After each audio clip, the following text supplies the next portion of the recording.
Boa tarde, mãezinha. A escola tá fechada hoje. Fechada? Mas hoje não voltava às aulas? Era, mas com aquela chuva forte que deu ontem, a escola ficou toda alagada. Tem problema não, ele sabe nadar. Vai, Inácio. Não, mas mesmo assim, por conta do alagamento, as cadeiras e mesas ficaram sujas. Não tem problema, ele escreve em pé, né, Inácio? Só escorar aqui o pé na parede, ó, apoiar o caderno e escrever. Mas mesmo assim não tem como, senhora, porque o temporal de ontem derrubou muitas árvores aqui no bairro. Estamos sem energia hoje. Eu sei, mas eu trouxe ele prevenido, ó. Com lanterna. E se acabar as pilhas, tem mais aqui, ó.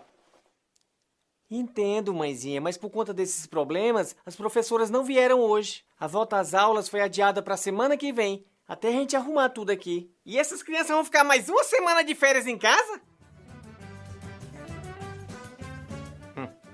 Diga nada. Que Deus me ajude.